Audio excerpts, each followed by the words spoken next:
welcome to Feedback, Lincoln-Sudbury's own cable news program. I'm Bill Ramon. And I'm James Andrews. In tonight's show, the topic of vandalism at the high school will be touched upon, a problem that is growing more with each day.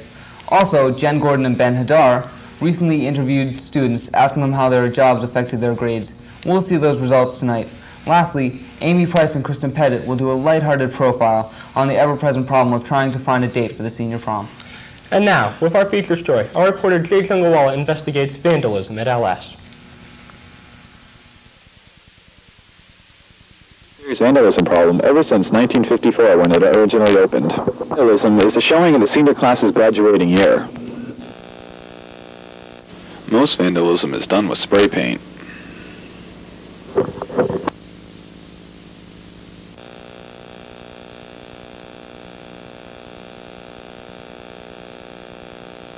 And as you can see, done over and over. For instance, this sign has had a year spray painted on it ever since Ellis has received it.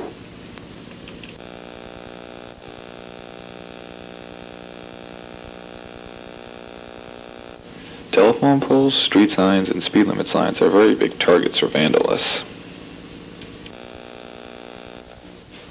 As sort of a tradition on Lincoln-Sudbury, students have engraved the graduating class's year in the field on the side of Lincoln-Sudbury.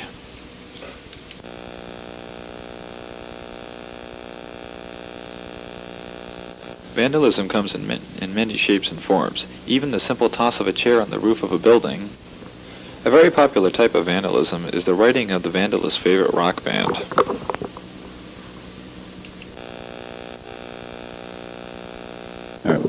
One area that has been hit hard with vandalism is the area and projects of the history department. I talked to Mr. Schechter, head of the history department, about the pending problem. Has there been much vandalism to the history exhibits, and to what extent? There has been a considerable amount of vandalism. Probably because we have more things to vandalize down here. But I would say that school-wide we have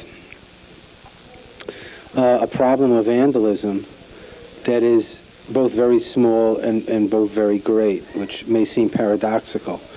It's a small problem in the sense that very few people in this school vandalize things. Most people, the overwhelming number of people in the school, do have a respect for other people's property, and more than that, the common property of the school, and more than that, art projects.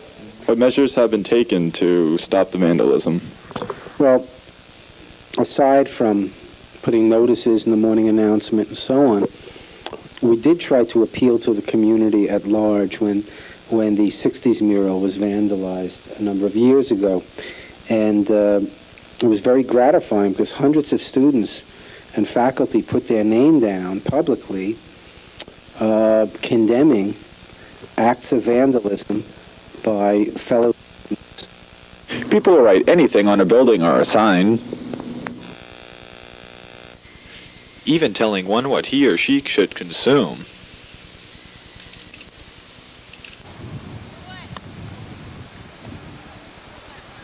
Lockers are a big vandalism target, shown here as one is put in Mr. Roop's office. For now, all the school maintenance can do is just color over the damage to the shore.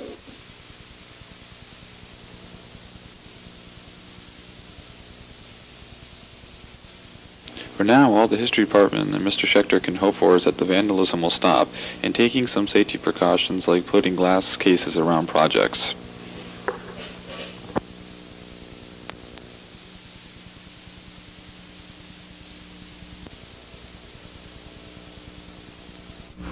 As you've seen and heard, vandalism is common even in the suburbs like Sudbury. All that can be done is just to hope that future Lincoln-Sudbury students will learn that vandalism is wrong. And as Woodsy Owl would say, stop vandalism. Well, this is Jay Jungalwala for Channel 19 News. And now for some updates on previous stories. No decision as to the parking problem has been reached yet, but if one is made, it will go into effect the beginning of next year. The superintendent search is now in the hands of an independent consultant, and a new superintendent will be in place by September. Spring sports have now gotten underway at Lincoln-Sudbury, and the teams are off to a good start. The boys lacrosse team has gone undefeated, while the girls lacrosse team has a record of 1 loss and 2 wins.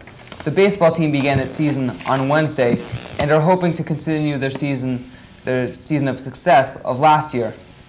With the story on working in Sudbury and the effect it has on students' grades is our reporter, Ben Hadar. Hi, I'm Ben Hadar from Channel 19 News, and we're here with Matt Arpino to talk about student employment. Hi, Matt. How are you? Good. How are you? Matt, where are you employed right now? TJ Maxx. TJ Maxx. And are you satisfied with the pay? Oh yeah. And you are? Yeah, it's good. They're nice there. And are you satisfied with the conditions there? Yeah, it's a great place. Well, I clean the place, so I have to be satisfied with the conditions. And how many hours a week do you work? Let's see. About 15 or 20 usually. And does this in any way affect your academic performance? Sometimes, some weeks it's harder than others, but I can call in any time and just say I'm not coming in if I have like a report due or something like that. So it doesn't really affect it that much because I can call in. So it hasn't really sacrificed any of your after-school extracurricular activities? Well, it's required that you work a Friday night, so that's kind of a drag, but... Oh, yeah? But that's it. Okay, great. Thanks a lot, Matt. Okay. Moniger, interviewing her on student employment. Hi, Deanna. Hello. Where are you currently employed? Star Market and Sudbury Animal Hospital. And are you satisfied with your pay? Yes, except for the animal hospital. Okay, and do you like the conditions there at the places that you work? I don't like conditions at Star Market, but I do at Sudbury Animal Hospital. Okay, and how many hours a week do you work? Varies. Sometimes like 3 times a week and sometimes only 2. Okay, and does this affect your academic performance? Yes. And have you sacrificed any after-school extracurricular activities? Yes. You have. Which ones? Sports I or? used to play lacrosse, but I can't. Oh, yeah? I used to play do ski team, but now I can't. 20. Okay, and does it affect your academic performance? No. None. And we are asking questions on student employment. Hi, Bill. How you doing? Tell me, what is your job position? I'm a life guy. And are you satisfied with your pay? Yes, I am. You are? Very satisfied. What do you do in your job? Exactly, like explain about it. Well, I sit around the pool, watch people swim. Okay. With the money you make, what do you do with the money after you receive it? Usually spend it. Do you save any, or do you? Oh yeah, I put about 100 in every week. Oh yeah. Yeah. And how many hours a week do you work? Well, close to about 32, on and off, now and then. And does it affect your academic work and your academic performance? Not at all. No. Have you sacrificed any after-school curricular activities, extracurricular? No, not at all. I play basketball and run track, so it really hasn't hurt very much. Great, thanks a lot. I'm Ben Hadar from Channel 19 News, saying bye.